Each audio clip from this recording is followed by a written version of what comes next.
two particular sets of attacks we're concerned about at this moment in time. One is criminal cyber attacks against the hospital chain. It had real impact. Rural clinics closed, some hospitals in 3 states turning away ambulances and canceling elective services.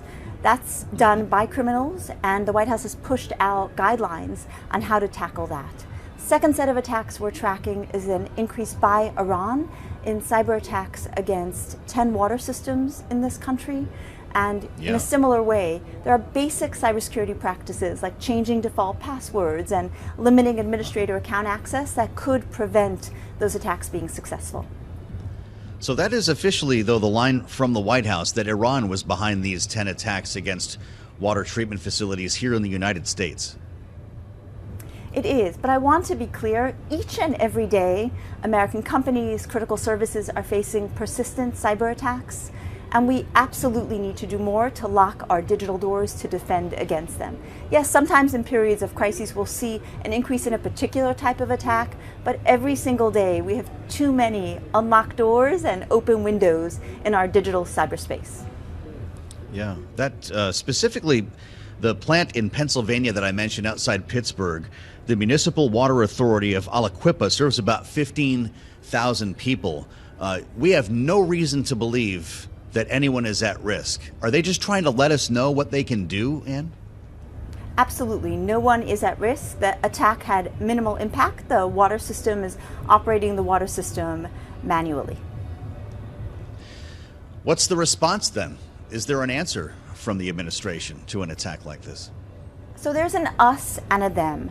And the first response needs to be to absolutely lock our digital doors against these attacks. So for example, in the case of the water system, just last year, EPA issued a rule putting in place minimum cybersecurity practices, things like changing default passwords, things like removing or limiting the accounts administrator access have.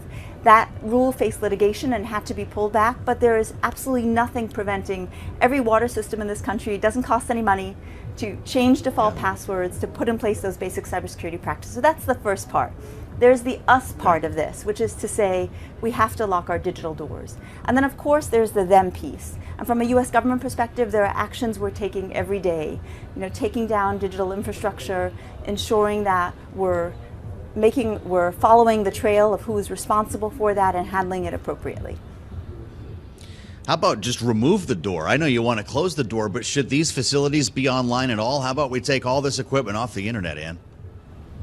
You know, it's a great question. There are real reasons to automate operations across critical services, whether it's water systems, whether it's rail systems. We believe that can be done securely and safely, and that's why the White House and the U.S. government, FBI, CISA, have been pushing out practical cybersecurity guidelines so we can get the benefit of new technology, improve the services critical services are available to American citizens, but do so in a safe and secure way.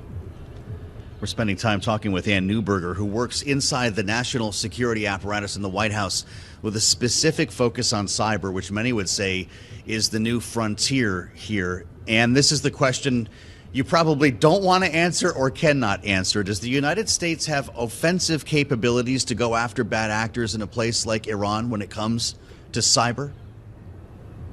Every capable nation in cyberspace is using every tool possible. The first and most important tool is defense. Absolutely. The U.S. government also has capabilities when necessary to go on offense, but I can't emphasize enough how much the most important thing to do is to close our doors and lock our windows. I think, you know, in some parts of the country, people feel safe leaving their car keys in their car. In cyberspace, we face persistent criminal attacks each and every day. We don't need to wait for sophisticated countries because there is the basic cyber attacks that we can defend against and be better protected against by following the cybersecurity guidelines, which the U.S. government is pushing out actively, the resources we're making available. We're absolutely committed to ensuring every American and every critical service is safe online, but we need the partnership of those owners and operators to work with us to put in place these practices to ensure we're safe online. So I need to change my 123 ABC password, I guess is what you're going to tell me, Ann Neuberger. I'm on it. I wonder in your role, because this is relatively new for a lot of our viewers and listeners, what it is that you actually do at the White House here, and the balance of distributing policy to actually pushing guidelines when it comes to managing utilities like these or other public facilities that could be targets? Absolutely. The president has made securing digital infrastructure an absolute priority. And there's a few parts to that, right? One part of that is tracking the threat, understanding who are the countries who are capable, what are the roles criminals are playing, what's financially driven crime, who are the countries harboring those individuals. That's one piece of it. So we really understand the threats we face as a country. The second piece of it is saying, what do we need to do to be most effective? There's the policy level, for example, the minimum cybersecurity practices that the administration has put in place for pipelines, for aviation, for rail, so that those sectors are doing the basics they need to do so that they can be confident their operations are safe online. And then there's the resources, the guidebooks, the fiscal resources that the administration has made available as well to help small and medium companies, state and local governments make the most of the resources they have to be safe as well. And then there's the international partnership. So last month, for example, the end of October actually, we brought together 50 partners, 48 countries, Interpol, the international police force, and the European Union to talk about how we tackle the transnational cybercrime threat together. Things like how do we trace crypto, the payments, the ransom payments that are fueling criminal activity around the world? How do we identify the infrastructure and take it down?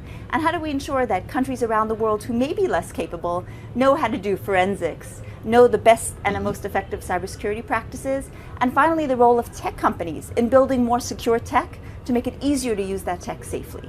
So not only are we focused in understanding the threat, doing what we need to do at home with our partners, but also working around the world because it's such a transnational threat. Yeah. And from your perch at the White House, you look down Pennsylvania Avenue and that big old building in the U.S. Capitol where they have a lot of work to do, a lot of unresolved issues to manage before year end. And this could be anything from funding our allies to the government, certain renewals at the end of the year. I wonder to what extent the actions or a lack of action by this Congress impacts the national security of our country. The Hill is a key partner in so many initiatives. So for example, in the area of artificial intelligence, an emerging technology area that has real promise in helping us build more secure code and helping us find malicious cyber activity, and also real risk in terms of potentially accelerating criminals and countries finding and exploiting vulnerabilities. You see the work that Leader Schumer is doing to convene, to understand, to think about the regulation needed in that space, building upon the president's historic executive order, building upon the voluntary commitments the White House negotiated with companies. So I think that's an area where we're seeing, and in cyber more broadly, really bipartisan partnership to take on the threats that Congress can uniquely take on and address.